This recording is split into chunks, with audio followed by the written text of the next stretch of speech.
నమస్తే. ప్రస్తుతం మనం నర్సంపేట నియోజకవర్గంలోని నల్లబెల్లి గ్రామానికి రావడం జరిగింది. ఏదైతే మాజీ ఎమ్మెల్యే పెద్ది సుదర్శన్ రెడ్డి గారు 3 రోజుల క్రితం చనిపోవడం జరిగింది హార్ట్ స్ట్రోక్‌తోని. మరి ఇప్పుడు మనం నల్లబెల్లి గ్రామానికి వచ్చాం. అసలు ప్రజలు ఏం చెప్తారు? ఎందుకంటే అతను రైతు కుటుంబం నుంచి కష్టంలో తెలిసిన వ్యక్తిగా 2018లో ఎమ్మెల్యేగా గెలుపొందడం జరిగింది. జనం మధ్యలో ఉన్నాడు.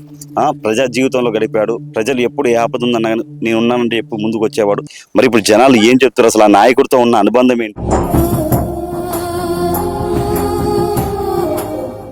జనంలోకి వచ్చాం. జనం అడిగి తెలుసుకుందాం అసలు. ఎందుకంటే పెద్ద దిక్కు ఉన్నటువంటి అన్న లేకపోవడం చాలా బతకరాల కోసమే. పాటలు కూడా మాకు పాడడానికి వస్తలేదు. నింగిలోని వెన్నెలమ్మా, నింగిలోని వెన్నెలమ్మా, అన్న ఏడమ్మా, ఉద్యమ వీరుడు పెద్ది సుదన్న జాడ చెప్పమ్మా, మా ఉద్యమ వీరుడు పెద్ది సుదన్న జాడ చెప్పమ్మా. నర్సంపేట పల్లెలన్నీ అడుగుతున్నాయో, ప్రేమ గల్లా మనిషి లేడని గొల్లు నేర్చినాయో. ఎంతో మంచి నాయకుడు, కష్టంలో తెలిసిన నాయకుడు. ఆపదలు ఎవరున్నారన్నా సరే నేను ఉన్నానంటూ ముందుకు వచ్చే వ్యక్తి అని చెప్తున్నారు. మరి ప్రజల్ని కదిలిస్తే కన్నీళ్ళు తప్ప ఏం రావట్లేదు. మాట్లాడించే ప్రయత్నం అయితే చేద్దాం. అలా పెద్ది సుదర్శన్ రెడ్డి గారితో మీరు ఉద్యమం టైంలో కూడా ఆయనతో పాటు మీరు తిరిగారు, ఆయనతో పాటు మీరు ఉద్యమంలో పాల్పంచుకోరని చెప్తారు. అసలు ఎలా ఉండేవాడు పెద్ది సుదర్శన్ రెడ్డి? అంతకుముందు ఎలా ఉండేవాడు? ఎమ్మెల్యే అయినాక ఎలా ఉండేవాడు? పెద్ది సుదర్శన్ రెడ్డి అన్న ఎమ్మెల్యే అయినాక ఎట్లున్నాడో, ఎమ్మెల్యే కాకముందుకు ఎట్లున్నాడో ఒకటే తీరు ఉన్నాడు. ఎవరైనా కూడా చాలా మంది ఎమ్మెల్యే అయినట్టయితే మళ్ళీ ఎమ్మెల్యేగా అని చెప్పేసి సార్ అనాలి, అయితే అది ఇది అని చెప్పేసి కొంచెం అఫీషియల్ మెయింటైన్ చేస్తారు. కానీ ఆయన ఎప్పుడు కూడా నన్ను సార్ అని పిలవాలని చెప్పేసి, లేదా వాళ్ళని సార్ అని పిలిచినా కూడా అన్న అనాలని చెప్పేసి అనేది ఎవ్వరు కూడా, ప్రతి ఒక్కరు కూడా పెద్ది సుదర్శన్ రెడ్డిని ఎమ్మెల్యే ఉన్నా కూడా మామూలుగా ఉన్నప్పుడు కూడా అన్నానే పిలిచేది. ఆ రకంగానే ఇంట మనిషి లెక్కనే అన్నానే అని చెప్పేసి ప్రతి ఒక్కరు కూడా మేము కూడా అన్నానే పోయేది. ఎప్పుడు పోయినా కూడా ఆ తమ్ముడు చెప్పాడు మీకు ఏ సమస్యలు అని చెప్పేసి తెలుసుకొని ఎంబడే మాట్లాడి చాలా సమస్యలు కూడా తీర్చిన సందర్భం అన్నను చూడొచ్చు. ఆయన ఎప్పుడు కూడా పెగ్గెలకు కానీ నేనేదో పదవిలో ఉన్నా అని చెప్పేసి ఆ రకమైనటువంటి సిచ్యువేషన్కి ఎప్పుడు కూడా పోలేదు. అందరినీ కూడా ప్రేమతో పిలిచేవారు, ప్రేమగా ఉండేవారు. సమస్యలు ఉంటే 24 గంటలు కూడా ప్రజలకు అందుబాటులో ఉండాలని చెప్పేసి ఆయన ఆరోగ్యాన్ని సైతం లెక్క చేయకుండా, ఆరోగ్య ఇబ్బందులు ఉన్నా కూడా ప్రజలకు సేవ చేయాలని చెప్పేసి 24 గంటలు క్యాంప్ ఆఫీసులో ఉండేది ఎమ్మెల్యే ఉన్నప్పుడు. అది వరకు కూడా ఉద్యమంలో ఉండేది. రెగ్యులర్గా జనంలో ఉన్నారు తప్ప ఎప్పుడు కూడా ఆఫీసులకు పరిమితమై ఏదో అంకలు చెప్పుకొని హైదరాబాద్ పోయే పని ఉందని చెప్పేసి పేద ప్రజలకు అందుబాటులో ఉండకుండా దూరంగా ఉన్న సందర్భాలు ఎప్పుడు కూడా లేవు. ఎప్పుడు అంటే హైదరాబాద్ ఎక్కువ ఉండేవాడు. ఇక్కడ ఏదైతే ఇప్పుడు నల్లబెల్లిలో కూడా ఎక్కువ ఉండేవాడు. అసలు అంటే చాలా మంది ఎమ్మెల్యే గెలిచినాక పోయి హైదరాబాద్ ఉంటారు, ప్రజల మధ్యలో ఉండరు. మరి ఈ నెలలో ఉండేవాడు. అన్నకు ఎమ్మెల్యే క్వార్టర్స్ హైదరాబాద్ ఇచ్చినా కూడా నాకు ఎమ్మెల్యే క్వార్టర్స్ అవసరం లేదు. నన్ను గెలిపించింది నర్సంపేట ప్రజలు. నేను నర్సంపేట ప్రజల దగ్గరనే ఉంటా, వాళ్ళు పెట్టిన అన్నమే తింటా అని చెప్పేసి నర్సంపేట క్యాంప్ ఆఫీసులనే ఉన్నాడు తప్ప ఎప్పుడు కూడా హైదరాబాద్ ఉన్న చరిత్ర లేదు. హైదరాబాద్ అసలు ఆడిపోయిన చరిత్ర కూడా లేదు. ఏదైనా పనుల మీద పోవడం తప్ప ఆయన అక్కడ ఉండేది అయితే ఎప్పుడు కూడా ఉండలేదు. అక్క కూడా ఇక్కడే ఉండేది, ఫ్యామిలీతో సహా ఇక్కడే. వాళ్ళ పిల్లలు కూడా ఇక్కడ ఉన్న మామూలు ఉన్న స్కూల్లోనే వేసిండు, మామూలు స్కూల్లోనే చదివించి ఇక్కడనే ఉండేది. మేము ప్రత్యక్షంగా రెగ్యులర్గా పోయి కలిసేది. అన్న రెగ్యులర్గా ప్రతిరోజు ఏదో ఒక ప్రోగ్రాం, ఒక పండుగ వాతావరణంలో ప్రతి ప్రోగ్రాం ఏదో ఒక రోజు ఖచ్చితంగా ప్రతిరోజు ప్రోగ్రాం చేసుకుంటా పండుగ వాతావరణంగానే నర్సంపేట నియోజకవర్గం మొత్తం కూడా ఉండేది తప్ప ఎప్పుడు కూడా హైదరాబాద్లో ఉండి ఇక్కడ పనులు లేకుండా ఉన్న సందర్భం అయితే ఎప్పుడు మేము ప్రత్యక్షంగా చూసినాం. రెగ్యులర్గా మేము కళాకారులుగా, గవర్నమెంట్ కళాకారులు కూడా మేము ప్రభుత్వం వచ్చిన తర్వాత కూడా అన్నతో పాటుగా రెగ్యులర్గా వెళ్ళి పాటలు పాడినాం. చేసినటువంటి పథకాల మీద కూడా పాటలు పాడిన కనుక మాకు తెలుసు. ఆ రకంగా ప్రజలకు అందుబాటులో ఉండే తప్ప దూరంగా అయితే ఎప్పుడు లేడన్న. ఇప్పుడు మీరు కళాకారులు అంటారు, మీరు చాలా పాటలు పాడాలని చెప్తారు కదా. మరి పెద్ది గారి మీద ఏమన్నా పాడగలరా? పాడిన ఇదివరకు కూడా అన్నారు. పేదోళ్ళ ఆకలి బాధలు పాపం వచ్చిండు పెద్దన్న మా పెద్ది సుదర్శనన్న, త్యాగాల దారెంట బాటసారిలా వచ్చిండే పెద్దన్న మా పెద్ది సుదర్శనన్న, దీనుల బంధువన్న మా పెద్ది సుదర్శనన్న, అరే యోధాను యోధుడన్న మా పెద్ది సుదర్శనన్న, దగా పడ్డ మన తెలంగాణకై బండు నడిపినాడు, కేసీఆర్కు అండగా నిలిచి ముందు నడిచినాడు. కంచసేను మేస్తే అన్న మంచ మీద ఉండి తరిమి ఆంధ్ర పాలకుల తరిమి కొట్టుటకు పోరు నడిపినాడు, ఉద్యమ కాగడ నేర్పిండు. దీనుల బంధువమ్మ మా పెద్ది సుదర్శనన్న, అయ్యో యోధాను యోధుడమ్మ మా పెద్ది సుదర్శనన్న. పేదోళ్ళ ఆకలి బాధలు బాప వచ్చిండే పెద్దన్న మా పెద్ది సుదర్శనన్న. త్యాగాల దారెంట బాటసారిలా వచ్చిండే పెద్దన్న మా పెద్ది సుదర్శనన్న. అట్లా ఆ రకంగా త్యాగాల దారులేసుకుంటా పేద ప్రజల కోసం సేవ చేయాలని చెప్పేసి వచ్చేటువంటి అన్న ఇప్పుడు రాకుండా మమ్మల్ని వీడి వెళ్ళడం చాలా అసలు మేము జీర్ణించుకోలేకపోతాను. నిజంగా అన్న మీద పాటలు పాడాలంటే కూడా మాకు గొంతు వస్తలేదు, పాట వస్తలేదు. ఆ రకంగా అనేక సమస్యల పైన ఎప్పుడు పోయినా కూడా తమ్మి అని చెప్పేసి కడుపులో పెట్టుకుని చూసుకునేటువంటి మా పెద్దన్న, మాకు పెద్ద దిక్కు ఉన్నటువంటి అన్న లేకపోవడం చాలా బాధకరం. అందుకోసమే పాటలు కూడా మాకు పాడడానికి వస్తలేదు. నింగిలోని వెన్నెలమ్మ, నింగిలోని వెన్నెలమ్మ అన్న ఏడమ్మా, ఉద్యమ వీరుడు పెద్ద సుదన్న జాడ చెప్పమ్మా, మా ఉద్యమ వీరుడు పెద్ద సుదన్న జాడ చెప్పమ్మా. నర్సంపేట పల్లెలన్నీ అడుగుతున్నాయో, ప్రేమ గల్లా మనిషి లేడని గొల్లు నేర్చినాయో. నింగిలోని వెన్నెలమ్మ, నింగిలోని వెన్నెలమ్మ అన్న ఏడమ్మా, ఉద్యమ వీరుడు పెద్ద సుదన్న జడ తెలుపమ్మా, మా ఉద్యమ బిడ్డ పెద్ద సుదన్న జడ చెప్పమ్మా. నిజంగా అన్న ఏ లోకాలన్నా అన్న ఆత్మ శాంతి చేకూరాలని, అన్న కోసం అన్న బాటలో ఖచ్చితంగా సప్నకేమడి కూడా మేమంతా కూడా నడుస్తాం. మా పాటగా, మా మాటగా, మా ఆటగా ఖచ్చితంగా నర్సంపేట పల్లెల్ని తిరుగుతాం. అన్న స్ఫూర్తిగా తీసుకొని ముందుకెళ్తాం. వచ్చే ఎన్నికల్లో అక్కను కూడా మరి ఎమ్మెల్యేగా చూడబోతున్నాం, చూస్తామని చెప్పేసి మేము భరోసాగా ఉన్నాం. పెద్ది సుదర్శన్ రెడ్డి గారితో పాటు ఉద్యమంలో తిరిగిన కళాకారులు కొంతమంది అయితే ఉన్నారు, మాట్లాడిచ్చే ప్రయత్నం చేద్దాం. వాళ్ళ అనుబంధం ఎలా ఉంటుంది అన్న? నమస్తే, మీ పేరేంటి? నమస్తే అన్న, నా పేరు పడిదం రాజేందర్, మాది నర్సంపేట, చెన్నరావుపేట మండల అక్కలచెడ గ్రామం. ఇప్పుడు పెద్ది గారితో మీ రిలేషన్ ఎలా ఉండేది, మీ అనుబంధం ఎలా? మీరు కూడా ఉద్యమం టైంలో ఆయనతో పాటు కలిసి తిరిగి పాటలు పాడారంటారు, వాస్తవేనా? అవును, తెలంగాణ మలిదశ ఉద్యమంలో అన్నతోటి చాలా దగ్గరగా అనేక కార్యక్రమాలలో పాల్గొన్నాం. ఉద్యమంలో అన్న పిలిపిస్తే ధూమ్ధాంలలో పాల్గొని పాటల ద్వారా ప్రజలను ఉత్తేజపరిచి తెలంగాణ ఉద్యమం దిశగా మేము ప్రజలను ఆకట్టుకొని తెలంగాణ వాడి వేడిని ఉద్యమం ద్వారా ఏ విధంగా మనం తెలంగాణ రాష్ట్రాన్ని సాధించుకోవాలని అన్న పిలుపు మేరకు పల్లెనిద్ర కార్యక్రమాలు, అలాగే గర్జనలు, అన్ని అనేక సభలు ధూమ్ధాంలలో పాల్గొని మేము అన్నతోటి తిరిగేది. అన్న కూడా మాకు ఏదన్నా సబ్జెక్ట్ ఉంటే ఆ సబ్జెక్ట్ ఇచ్చి పాట రాయమంటే వెంటనే రాయడం జరిగింది. అలాగే అన్నకు తెలంగాణ రాష్ట్రం వచ్చిన తర్వాత కూడా అన్న నాతోటి పాటలు రాయించుకున్నాడు. అన్న ఎలక్షన్ పాటలు కూడా నేనే రాసిన.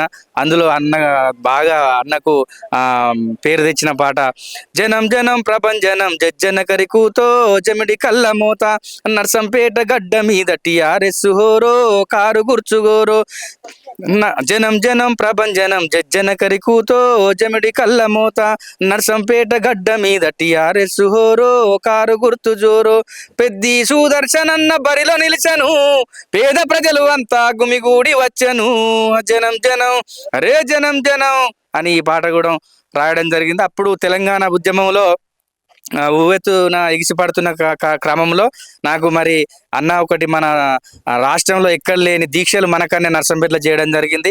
అప్పుడు నేను ఆ పాట రాయడం జరిగింది. ఆ పాట అందరినీ తెలంగాణ ఉద్యమంలో మమేకం చేసింది, నడిపించింది, ఎగిరిచ్చింది, దునికిచ్చింది.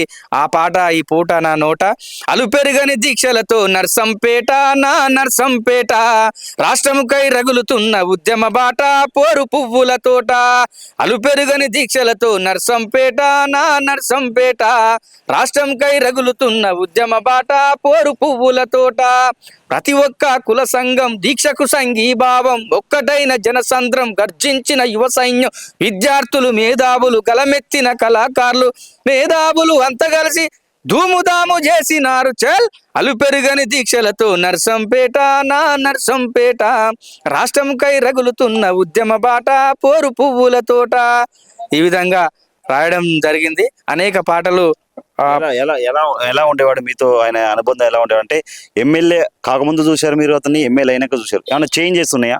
ఆయన లాంటి మనిషి అసలు దొరకడు, ఆయన లాంటి మనిషి లేడు, మళ్ళీ రాడు కూడా. ఎంత స్నేహపూర్వకంగా ఉంటాడో మాకు తెలుసు. ఆత్మీయంగా పలకరించి రాజేందర్ బాగున్నావా, ఎక్కడున్నావు, ఏం చేస్తున్నావు అంత మమేకంగా ఒక కుటుంబ సభ్యుల్లాగా ఉండి అందరినీ పార్టీలకు అతీతంగా నాట్ ఓన్లీ బీఆర్ఎస్ అని కాకుండా పార్టీలకు అతీతంగా అందరితోటి కలిసిమెలిసి ఉండేవాడు. అలాంటి మనిషి ఇలా లేడు అంటే నర్సంపేట కాదు తెలంగాణ సమాజం దుఃఖ సముద్రంలో ఉన్నది. అలాంటి వ్యక్తితోటి మాకున్న అనుబంధం విడదీయరానిది, మరవలేనిది అని నేను చెప్తున్నా. సుదర్శన్ రెడ్డి ఎట్లా పనులు ఎట్లా చేసేవాడు? మంచిగానే చేసిండయ్యా. పింఛన్లు గించలు ఇచ్చిన ఇచ్చిండు. మీరు పోతే మంచిగా కలుస్తారా? మా ఊరికి వచ్చిండయ్యా, మా ఊరు సుత్త వచ్చిండు. పోయిరా మొన్న మీరు? పోయినాం ఊరికి చూద్దాం. పోయిరా? నల్లవెల్లి పోయినాం. ఇక్కడ నుంచి మా ఊళ్ళో అందరం పోయినాం. ఎట్లా మంచిగా మాట్లాడేవాడు, అందరితో మంచిగా పలకరించేవాడు? ఆయన భార్య బాగా ఎడుతుంది కదా, కొడుకు ఆయన మస్తు ఎడతారు. ఇక్కడికి నీళ్లు గీళ్ళు ఇవన్నీ చాలా మంచిది ఇచ్చినట్టు రైతులకి. ఇచ్చిండు ఇచ్చిండు ఇచ్చిండు ఇచ్చిండు. ఆయన సుత చచ్చిపోయిన వాళ్ళ కాడికి సుత ఇచ్చిండు, వచ్చి సాయం చేసేవాడు. సాయం చేసిండు, ఇచ్చిండు పేదలకు రైతులకు కూడా పనిముట్లు చాలా ఇచ్చిండు. ఇచ్చిండు ఇయ్యలేదని ఎందుకన్నా తిని అబద్ధం ఆడాలి చేసిండు. తెలంగాణ రావడానికి కూడా మంచిగా పాల్గొన్నాడు ఆయనకు చేయబట్టే తెలంగాణ వచ్చింది అన్నారు. మరి వచ్చింది, మంచిగానే చేసిండు. చేయలేదని ఎందుకనలే, గంత జనంలో ఆయన ఏం కనబడ్డా ఆయన మొన్న కనవలే. అందులో ఏం కనబడతాడు, బాక్స్ లా కనబడతలేడు. మా ఊళ్ళో నుంచి చాలా మంది పోయినామయ్యా. మంచోడు అంటేనే ఇంత జనం పోయిళ్ళు, చెడ్డలో పోతాం అయ్యా. మంచోడు ఆయన, పాప ఆయన ఏందో భార్యను కొడుకును బిడ్డను చూస్తే మస్తు ఏడుపు వచ్చింది అయ్యా. అట్లా సచివాలయం చూస్తే అట్నే అనిపిస్తుంది నాకు. మేం బాధలు పడ్డాం కదా, ఆయన సుత మా ఊరికి వచ్చి మేం జీతం ఉన్నాం అమ్మా, మేము ఇట్లా బతికినాం అట్లా బతికినాం, మేము శ్రీమంతులం కాదు, మీరు ఏడవకుంటే మీకు నీళ్ళు తెప్పిస్తాం అని సుత ఆయన చెప్పిపోయిండు కదా.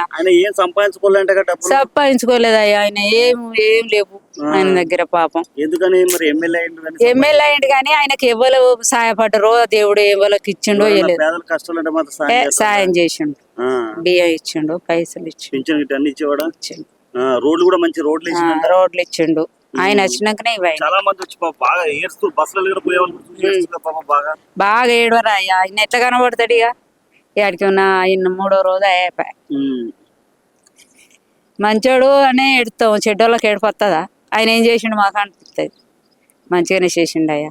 ఆయన పింఛన్ తెప్పించిండు, సీసీ రోడ్లు పోయించిండు, నీళ్లు లేకుండా నీళ్లు తెప్పించిండు రైతులకు, బస్తాలు లేకుండా మంద బస్తాలు తెప్పించిండు. దమ్మున ఊళ్ళో ఎవరైనా చనిపోయినా పేదవాళ్ళైనా ఉన్న వాళ్ళైనా ఉంటే ఇంతో అంత సాయం చేసిపోయేది. చిన్నతనంలో చనిపోయిండు, ఇక అది పెద్ద వాళ్ళకి తెలిసి ఉంటది సార్. ఇప్పుడు మీ ఊర్లో డెవలప్మెంట్ రోడ్డు సీసీ రోడ్లు ఇవన్నీ మంచిగా చేసిండు సార్. రైతులు కూడా చాలా సాయం చేసినంత ఇక ఇచ్చిన తెలుసు కానీ మాకు తెలిసినంత వరకు అయితే సార్. చాలా మంది లక్షలాది మంది వచ్చిళ్ళు కానీ ఆ మందులో ఏం ఏర్పడలే, టీవీలో మాత్రం ఎక్కువ చూసినాం. ఇక వెళ్ళాను కనపల్లె. ఏంటంటే ఇంటి వరకు వెళ్ళి ఆ ఫోటోకు దండం పెట్టుకొని వచ్చినాం అంతేగాని ఇక మాట్లాడేవాళ్ళు. నారకపేటకు వచ్చిందంటే పలానా వాళ్ళు ఏంటంటే ఆపతున్నదంటే వచ్చి కలిసిపోయేది అంతే. చెప్పేది టెన్షన్ పడకండి, ఇట్లా అట్లా ఏదన్నా ఆపత వచ్చినా మేము వచ్చి మాకు ఫోన్ చేయండి, మేము ఆదుకుంటామని చెప్పేది. తెప్పించిండు ఆయన, తెప్పించిండు సార్. అవును. ఏమన్నా కరువు పని ఇట్లా ఏమన్నా సారు లేకున్నా సార్ మీకు ఇబ్బంది ఉంటే ఇట్లా ఎంక్వైరీకి వచ్చిన వాళ్ళకు చెప్పండి, వాళ్ళకి పని ఇప్పిస్తారు, మీకు ఏమి ఇబ్బంది పడకండి అని చెప్పిండు కరువు పని గురించి చూస్తా. నమస్తే, ప్రస్తుతం మనం నర్సంపేట నియోజకవర్గంలోని నల్లబెల్లి గ్రామంలో ఉన్నాం. పెద్ది సుదర్శన్ రెడ్డి గ్రామం. చాలా మందిని కలిసి వేసిన విషయం ఏంటంటే ఆయన మరణ వార్త. సో ఆయన చేసిన కొన్ని మంచి పనులు, ఆయన చేసిన ప్రజలకు మమేకమైన కొన్ని మంచి పనుల గురించి ఇక్కడున్న ప్రజల్ని అడిగి తెలుసుకునే కార్యక్రమం చేద్దాం. అన్న నమస్తే అన్న. నమస్తే. అన్న మీ పేరు? నా పేరు సారంగపాణి. అన్న, పెద్ది సుదర్శన్ రెడ్డి ఇట్లా చనిపోయాడు కదా, ఈ మరణ వార్త మీరు తెలుసుకోగానే అసలు మీ మనసులో ఎలాంటి బాధ కలిగింది? ఆయన చనిపోయిన వార్త తెలవగానే ఫస్ట్ మాట నోట్లోకి రాలేదు. ఎందుకంటే మా మధ్యలో కలిసిమెలిసి తిరిగి ప్రయాణం చేసిన మా బ్రదర్, మా అన్నయ్య, చాలా ఆత్మమిత్రుడు. నేను కాకతీయ యూనివర్సిటీలో ఉద్యమాలు చేసే టైంలోనే ఉమ్మడి జిల్లా అధ్యక్షుడు ఉండే టైంలో మా విద్యార్థి సంఘాలను జేఏసీని ఏర్పాటు చేయడంలో కూడా కీలక పాత్ర పోషించి ఆ రోజు ఉద్యమాలలో నేనున్న తమ్ముళ్ళు అని వెన్నుదట్టి క్యాంపస్ను ఉర్రెత్తలో ఉరికించిన గొప్ప ఉద్యమకారుడు పెద్ది సుదర్శన్ రెడ్డి. ఆయన 2001 నుంచి కాకతీయ యూనివర్సిటీలోని 2003లో పీజీలో జాయిన్ అయిన కానుంచి ఆయనకు నాకు మధ్యలో అనుబంధం ఉంది.